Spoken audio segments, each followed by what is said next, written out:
नमस्कार विद्यार्थी मित्रांनो, आज आपण LLB 3 इयर्स 2024चे कॅप राऊंडचे जे काही इम्पॉर्टंट डेट्स आहेत, कॅप राऊंड कधी चालू होणार आहे, कॅपचं रजिस्ट्रेशन केव्हा करायचं आहे आपल्याला आणि कॉलेज कधी चालू होणार आहेत, असे अनेक प्रश्न विद्यार्थ्यांच्या मनामध्ये होते आणि ते विचारत होते मला की इंस्टाग्राम आणि यूट्यूब कमेंट सेक्शनला खूप विद्यार्थी क्वेश्चन करत होते आणि ऑलरेडी आपला रिझल्ट पण खूप दिवस झालेले आहेत रिझल्ट लागून, तरीही अजून कॅप राऊंड चालू झालेले नाही आहेत.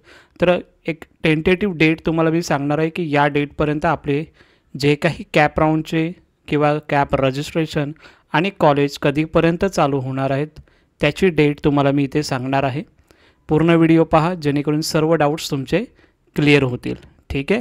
आणि नवीन जर स्टुडंट असतील तर नक्की त्यांनी हा चॅनल सबस्क्राईब करा, कारण की अशाच प्रकारचे नवीन व्हिडिओज तुमच्यापर्यंत मी देत असतो. ठीक आहे. चला तर मग आपल्या टॉपिकला सुरुवात करूया.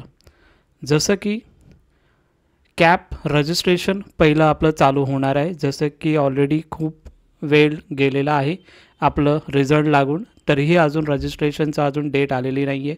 सो कॅप रजिस्ट्रेशन कधी सुरू होणार आहे, एक टेंटेटिव्ह जी डेट मी तुम्हाला सांगत आहे, ती जी डेट आहे 25 जून ते 30 जून 2024मध्ये. ठीक आहे. सो 25 ते 30 तारखेपर्यंत आपले कॅप रजिस्ट्रेशन हे चालू होणार आहेत. ठीक आहे. सो त्याच्या अगोदर पण होऊ शकतं किंवा या डेटच्या दरम्यान आपले कॅप रजिस्ट्रेशन चालू होणार आहेत, बिकॉज लास्ट इयरला पण या डेटमध्येच कॅप रजिस्ट्रेशन चालू झाले होते. ठीक आहे. हा खूप विद्यार्थ्यांचा प्रश्न होता की कॅप रजिस्ट्रेशन कधी सुरू होणार आहे. सो 25 जून टू 30 जून 2024पर्यंत आपलं चालू होणार आहे. त्यानंतर नेक्स्ट जो डाऊट होता की कॅप राऊंड 1 कधीपासून सुरू होणार आहे. सो कॅप राऊंड 1 जे असणार आहे आपले 20 जुलै 2024पासून कॅप राऊंड 1 हे चालू होणार आहे, कारण की कॅप राऊंड रजिस्ट्रेशन जर आपण बघितलं तर ॲटलिस्ट आपल्याला त्यामध्ये 15 ते 20 दिवस दिला जातो. त्यामध्ये डॉक्युमेंटेशन आपलं अपलोड करावे लागतात प्रॉपरली, ते सर्व गोष्टी आपल्याला कराव्या लागतात. त्यानंतर मग तुमची जी काही रँक वाईज लिस्ट असते ती पब्लिश होत असते. सो कॅप राऊंड जो 1 आहे ते कधी चालू होणार आहे, ते एक 20 जुलै 2024पर्यंत आपलं कॅप राऊंड 1 चालू होणार आहे. ठीक आहे. आणि खूप विद्यार्थ्यांचा हा एक प्रश्न होता की कॉलेज एक्झॅक्ट कधीपासून सुरू होणार आहे. तर कॉलेज जर बघितलं आपण ऑगस्ट किंवा सप्टेंबर मंथमध्ये आपलं कॉलेज हे चालू होणार आहे. ठीक आहे. सर्व विद्यार्थ्यांचे खूप डाऊट्स होते, कॅप रजिस्ट्रेशन, कॅप राऊंड कधी चालू होणार आहे आणि कॉलेज कधीपासून सुरू होणार आहे, हे खूप डाऊट होते. याचे आन्सर मी तुम्हाला यामध्ये दिलेले आहेत. आणि खूप विद्यार्थ्यांचा प्रश्न असेल की कॅप राऊंड 1ला असताना आपण कशा पद्धतीने कॉलेजचे प्रेफरन्स दिले पाहिजेत. त्यासाठी ऑलरेडी तुम्हाला मी जी एक्सेल शीट आहे ती ऑलरेडी टेलिग्राम चॅनलला पाठवलेली आहे. ती कशा पद्धतीने दिसत असते ती तुम्हाला मी एकदा दाखवतो. ही आपण एक्सेल शीट बनवलेली आहे. लॉ कॉलेजेस एक्सपेक्टेड पर्सेंटाईल हे सर्व कॉलेजेस तुम्हाला दिलेले आहेत. गव्हर्मेंट कॉलेजेस, त्यानंतर प्रायव्हेट कॉलेजेस, हे सर्व कॉलेजेस दिलेले आहेत आणि याचे पर्सेंटाईल पण कॅटेगरी वाईज तुम्हाला दिलेले आहे. ह्याची लिस्ट ऑलरेडी टेलिग्राम चॅनलला मी सेंड केलेली आहे.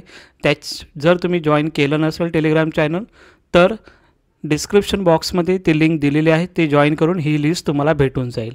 आणि ज्या विद्यार्थ्यांना अजूनही काही डाऊट असेल तर नक्की त्यांनी मला इंस्टाग्रामला फॉलो करा. तिकडे 1 to 1 मला क्वेश्चन विचारा. ठीक आहे. तिकडे तुमचे डाऊट्स जे काही असतील ते मी सॉल्व करून टाकेन. ठीक आहे. सो हीच होती एक्सपेक्टेड पर्सेंटाईल जे लॉ कॉलेजेसची आहे कट ऑफ, हे सांगितलं. त्यानंतर एकदा आपण CETच्या वेबसाईटला व्हिजिट करूया की तिकडे काही इन्फॉर्मेशन आहे की नाही. CETच्या वेबसाईटला आलो आहोत आपण आणि CETच्या वेबसाईटला जर आपण गेल्याच्यानंतर अजूनही आपली जे डिटेल्स आहे, म्हणजे कॅप रजिस्ट्रेशनची जी डेट आहे ती अजूनही आलेली नाही आहे, म्हणजे अपडेट अजूनही आलेली नाही आहे. ठीक आहे. सो जे तुम्हाला इन्फॉर्मेशन दिलेली आहे त्या डेटनुसार आपल्याला कॅप रजिस्ट्रेशन चालू होणार आहेत. ठीक आहे. सो नक्की एकदा हा व्हिडिओ परत बघा जेणेकरून तुम्हाला जर समजलं नसेल तर, आणि काही डाऊट असतील तर नक्की मला कमेंट सेक्शनला विचारा किंवा इंस्टाग्रामला विचारा. तिकडे तुमचे जे काही डाऊट असतील ते नक्की मी सॉल्व करून टाकेन. ठीक आहे. तुम्हाला जर हा व्हिडिओ आवडला असेल तर नक्की हा चॅनल सबस्क्राईब करा आणि हा जो व्हिडिओ आहे पुढे तुमच्या फ्रेंड्सना शेअर करा जेणेकरून सर्व गोष्टी त्यांनाही समजेल. ठीक आहे. Thank you so much.